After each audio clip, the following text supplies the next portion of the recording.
Hey everyone, welcome back to the channel. Today we're going to be doing a quick video. Nothing really special here, just something I had for a few years on my shelf, and I'm actually getting ready to move, so I figured why not cover this in a video because I'll probably never talk about it otherwise. So this is the Revell 1100 Snaptite Easy Kit.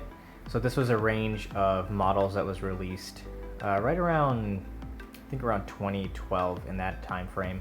Actually, I think if I look at the jet, it'll probably say it on there. 2011, which consisted of this, the F-22 here, the F-16, they had a Blue Angels, F-18, and a couple other models, I think, like the F-4 Phantom and a few more, but I can't quite remember how many.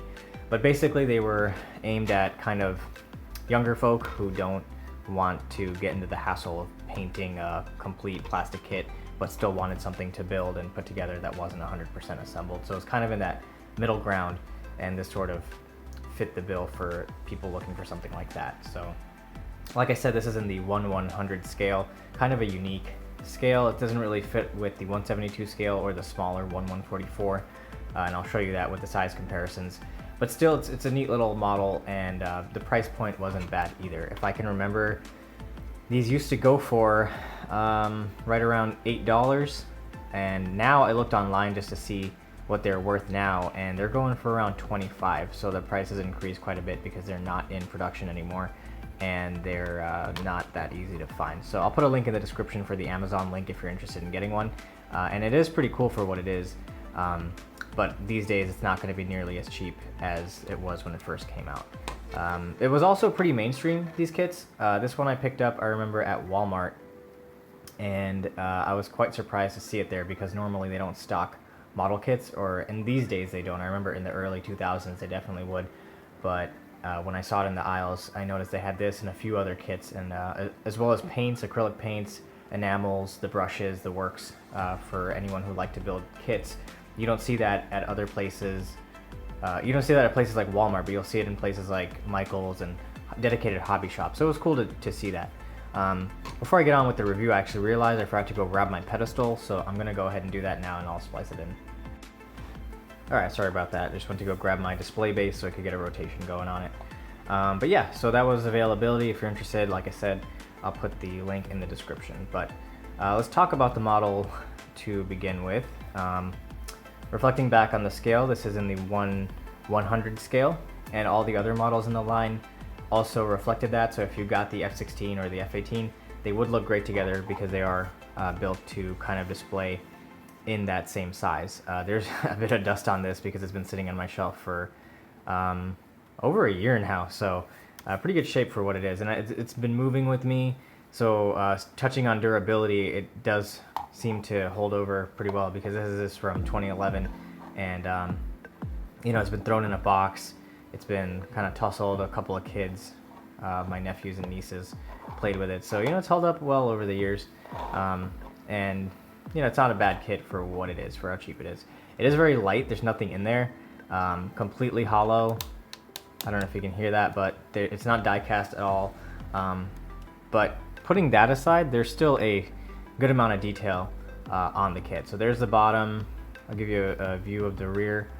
There are the afterburning turbofans there, and I don't know if you can quite make it out or not, but there is exhaust details in the engine, which is really cool. You know, something in the scale to get that, and it's all pre-painted. You don't have to paint anything. All you have to do is snap it together. You don't even need glue, but I do recommend it for some of the pieces that are smaller, or if you get a loose fitting component, glue definitely helps. I did use glue for the wings and then glue for this nose cone here.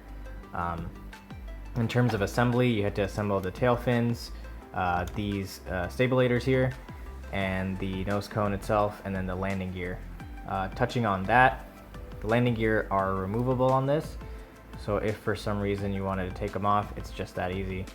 Just held in there by friction. If you wanted to glue it, you could too, but I think if you just leave them like that, it gives you the option to display with or without the landing gear.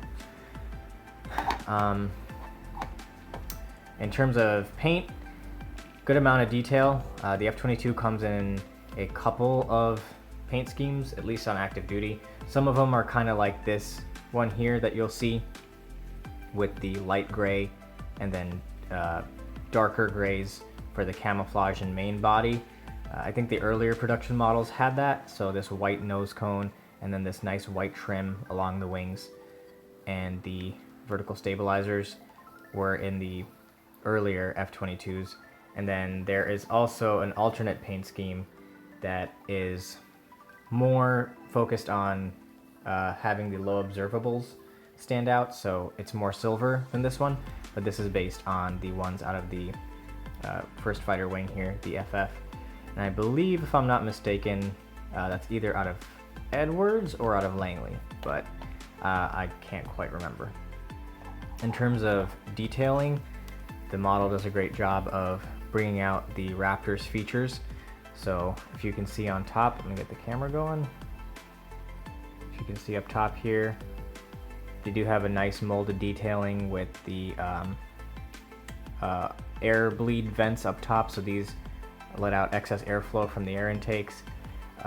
You've got recessed panel lining all throughout the model, throughout the wings. The decals are tamper-graphed and they're pretty durable. They haven't come off. It's been a few years that I've had this. And the refueling receptacle is there. The nice refueling receptacle painted on there to designate where the boomer would connect. And then looking at the back, silver highlights for the exhaust, and then that trim is also really nice. One thing I wish they would have done, but it's not hard to do if you want to do it yourself, would be to add the collision lights with the red and green on the wingtips. Adds a little bit of color, but I guess not 100% necessary, and if this is in the powered down configuration, that wouldn't be on anyway, so not the biggest deal. So that is it for detailing on the top. Looking at the bottom, the same great detailing continues. If you look at the front, this is actually something that's inaccurate about the model. The F-22 is a stealth aircraft, and if you've ever seen the real thing, you'll know that if you look down the intakes, you won't be able to see the fan blades. They have what's called an S-shaped intake duct, which basically means that the air that goes into the jet is bent inwards in a tube before it connects to the afterburner fans. And that's just done because the blades of a fan blade on the engines are very reflective to radar. And in this model, you can look inside and they detail the engine blades on the front, which is not accurate. But, you know, you're not ever going to really see that, especially if you're looking at it from the top or from the side. You'd have to basically looking at it dead forward, and even then you need a lot of lighting. So inaccurate, but the fact that they put that detail is pretty cool. On the sides, you've got your ventral bays. So taking a look here, this is where the AIM-9 sidewinders would go on this door, and then this is your countermeasures bay door, nice Air Force roundel, and then the landing gear door is also molded in. This is also inaccurate in that if the landing gear were down like this, the bay doors should be out to the side, same with the front, but hey, not the biggest deal.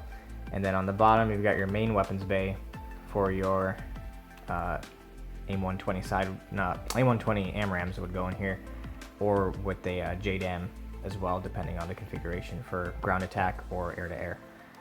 So that's pretty much it for that. You got a nice detail for the arrestor hook here. The F-22 and the F-35 have arrestor hooks, but they're inside a recessed bay to prevent the radar signature from detecting it, much like the weapons are. Another Air Force roundel here. Like I said, the collision beacons would have been nice to have it painted red and green, but I can let that slide for something that's pretty much designed to be for kids and not like super ultra detailed like the 1/72 scale diecast models are. Canopy itself, so this is one thing that you can see here. Did want to point out this nice ejection seat detailing here, tamper-graphed there. But if you can see up top, mine does have a little bit of corrosion on the canopy just from moving. So this paint is a little more sensitive than the rest of them on the kit, but if you see it from far away, it's not too noticeable. The canopy is tinted in a nice gold color. Again, keep talking about stealth features. The F-22 canopy and the F-35 have gold embedded in the canopy to reduce radar signatures. And this is a really cool touch as well. The gun port on the model is also molded in, so you'll see a nice little recessed section here. This is where the M61 Falcon would be, and basically if the pilot chose to fire it, this door would spring open and the gun would be exposed to the airstream so it could shoot off the rounds. Yeah, that's the model. For back in the day, $7, $8, $10, however much you paid wouldn't have been a bad deal at all. Even today, if you wanted to spend how much they go for on the third-party sites, not a bad deal at all. Especially if you've got a younger, like if you've got a kid or something, or someone who's interested but they're on the younger side and wants to build something. This is a cool model to get, and I would recommend the other ones as well if they're of the same quality like the F-16. We'll just close it off with looking at the size of this one. So like I said, 100 scale, and from nose tip to the horizontal stabilizers is about 7.5 inches long and measures about 5.5 inches wide. And for some comparison with other aircraft, I am moving, like I said, so I don't have a lot of aircraft out to compare them to, unfortunately. But what I do have available is my 144 Hornet and the 100. I forget. Excuse me, I got tongue-tied. I forget what scale this is, but this is the Itinerary Panavia Tornado. I think it's 144 if I recall, or this is 144, and this is in 100. So I think if I put this to the side, these two are actually supposed to be in scale if they're both 100, but it doesn't seem that way because I'm pretty sure the Tornado is a little bit bigger than that. But either way, for your reference, there is some size comparison. And final thoughts, I feel like I'm broken record here. We're saying the same things over and over again, but nice model, very cool for the time. If you can pick one up for cheap, or if you just really like the F-22 and want to add to your collection, I do recommend it. So that's going to do it for the F-22 Revell 100 Snaptite kit. If you have any questions about this one, leave them in the comments section, and thanks for watching.